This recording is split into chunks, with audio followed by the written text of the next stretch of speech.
Okay, finally आज कोरियाको चौथो दिन आज इपिएस फर्म भर्ने कतिजना भयो त त्यसको बारेमा कुराकानी गर्ने नै छौँ। त्यसै लगत्तै आज एउटा महत्त्वपूर्ण अपडेट आयो इपिएस कोरिया शाखाबाट, जुनमा चाहिँ पहिला साउन 11 गतेदेखि साउन 17 गतेसम्म फर्म भर्ने डेट दिएको थियो भने अहिले फेरि सर्भर डाउन भएको कारणले गर्दा एक दिन थपेर साउन 18 गतेसम्म बनाइएको थियो भने त्यसैलाई मध्यनजर गरेर फेरि आज एउटा नोटिस आएको छ।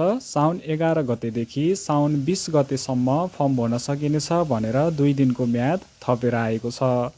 अब हामीले आज बुझ्नेछौँ सेक्टर वाइज कतिजनाले फर्म भरे भन्ने इन्फर्मेसन हामीसँग हुँदैन। सो त्यो भएर ओभरअलमा कतिजनाले फर्म भरे त, कुन कुन सेक्टरमा कतिजना पुगेका छन् भन्ने कुरा हामीले अहिले एनालाइसिस गर्न सकिँदैन। त्यसको माध्यम कुनै पनि छैन। त्यसको बारेमा पछि फेरि इक्जाम सेड्युल आउँदाखेरि हामीले जानकारी पाउने नै छौँ।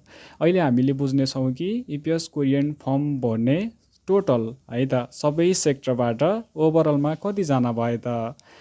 हामीले म्यानुफ्याक्चरिङ, एग्रिकल्चर, सर्भिस सेक्टर अनि फरेस्ट्री सेक्टर यसमा छुट्टै सेक्टर अनुसार छुट्टाएको छैन। त्यो कारणले गर्दाखेरि हामीले बुझ्ने भनेको एकमुष्ट हो है त साथीहरू।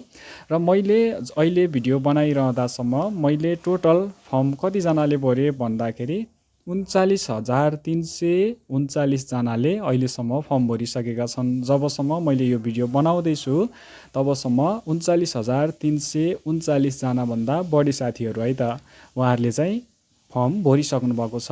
तर पहिलाको सिनारियोमा यो फर्म चाहिँ अलिकति कम नै देखिन्छ है त साथीहरू। पहिलाको जस्तो माहौल अहिले क्रेज र पहिलाको क्रेज जस्तो अहिले देखिँदैन है त। म्यानुफ्याक्चरिङ अथवा चाहे त्यो सम्पूर्ण सेक्टरमा चाहिँ जम्मा 39,339 भन्दा बढी साथीहरूले चाहिँ फर्म भर्नुभएको छ। आशा छ हजुरहरूले यो भिडियो मार्फत हजुरले आजसम्म कतिजनाले फर्म भरे भन्ने बारेमा जानकारी पाइसक्नु भएको छ।